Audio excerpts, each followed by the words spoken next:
Alright, so this is going to be a review of the Simpson 3200 series pressure washer. I purchased it off of Amazon. Obviously, if you're watching this video review, you've scrolled down through and shown interest in it. As it comes in the box, it's very well packaged.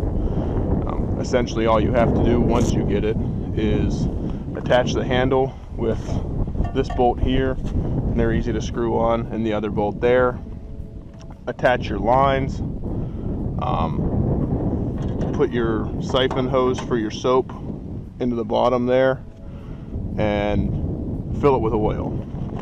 It's very well labeled as far as putting the oil in it. They ship it with little to no oil in it, and then they ship you this package of oil. I hope you can see that clearly. It comes in the box with it. There's numerous stickers all over the box that if you forget to put the oil in it, you have essentially just not paid attention whatsoever. It also may smell a little bit like gas. I've read some reviews where people stated that they didn't smell gas, so they assumed that it wasn't tested. Mine had a gas odor in it, but there was no gas in it. I have not started this thing yet. Essentially all I have done is hooked it to water, and I've primed it.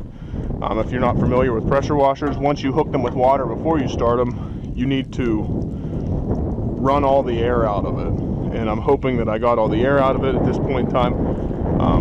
A couple additions that I made here to it before I ever even got it was I purchased this 3-foot section of hose, which I'll link in my review. It just makes it a lot easier to hook your hose to. I plan on zip tying this up here somewhere so that it doesn't put any stress on there if I pull on the hose or get too far away from the house.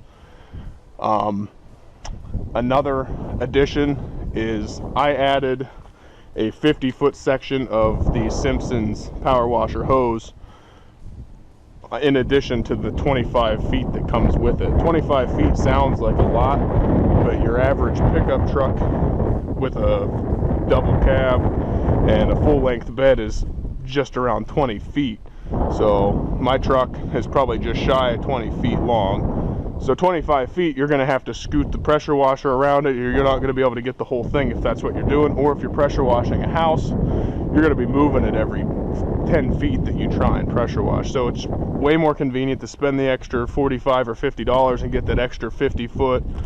They make it in 75 and 100 feet sections that I saw, and I think there's more than that as well. So like I said, I have yet to start it, so I'm going to turn it on, pull the choke out, and we're going to let this thing rip and see. Hopefully it starts for me.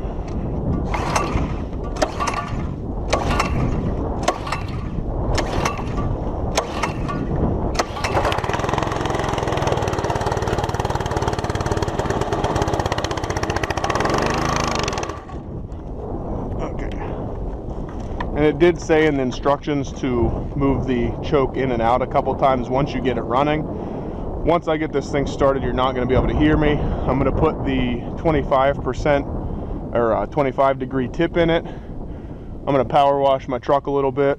Then I'm going to put the soap tip on it and put this line into the soap there and see how well it drafts, and apply some soap as well, and then that'll probably be the end of the video.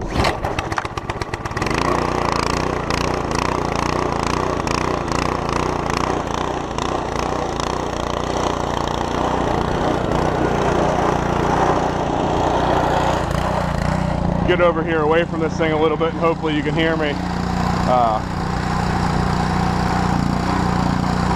Make sure these are seated down in there good. I've seen these go flying across the way and get lost, so point them at something.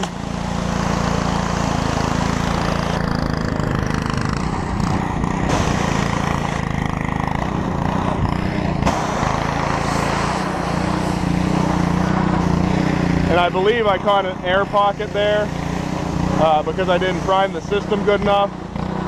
So bleed it off a little bit, and hopefully it recatches prime.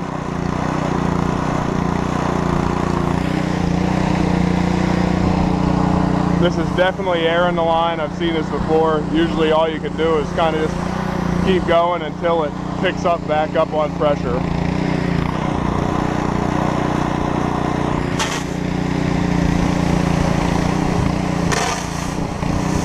we're getting back to pressure now. Yeah, I had a lot of air in the line. You got to make sure you bleed that out really good.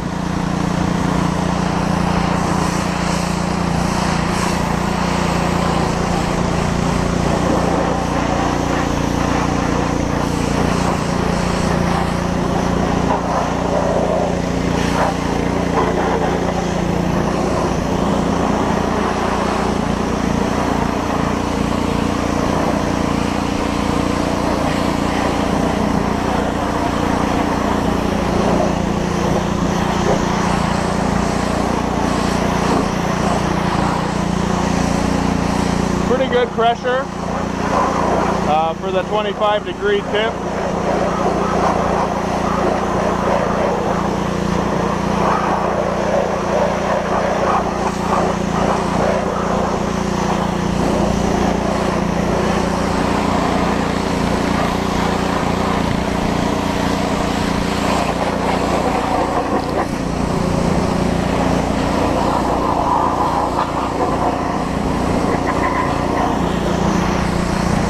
Blow a little of this ice around.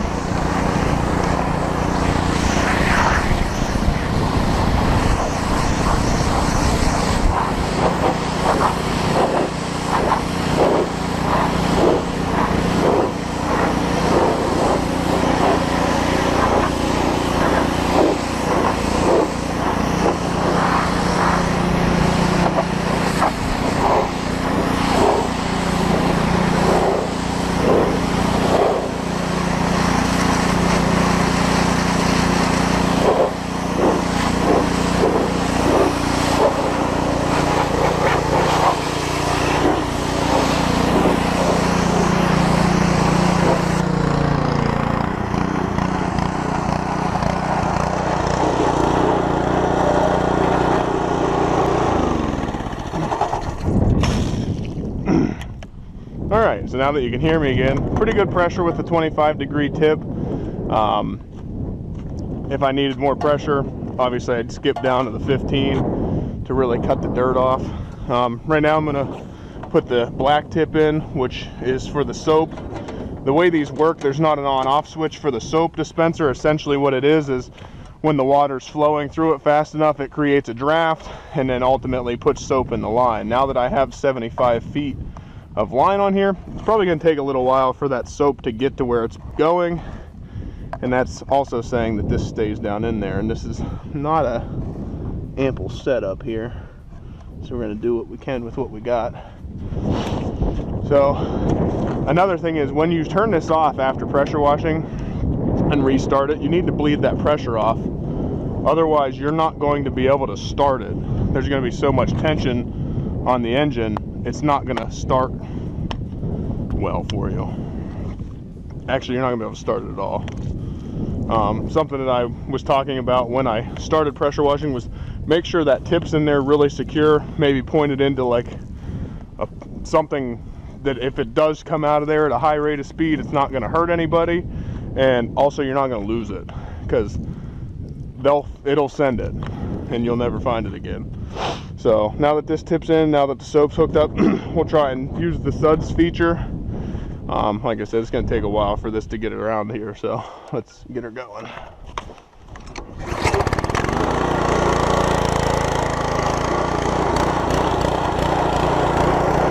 so you see the soap going in there?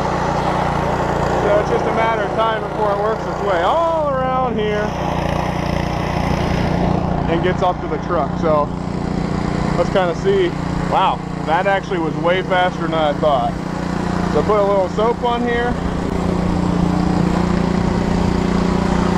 get it nice and sudsy.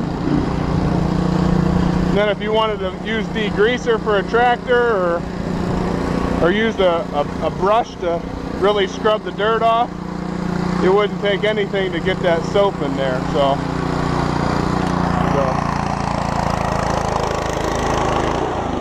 I'm going to shut this off again and end the review there.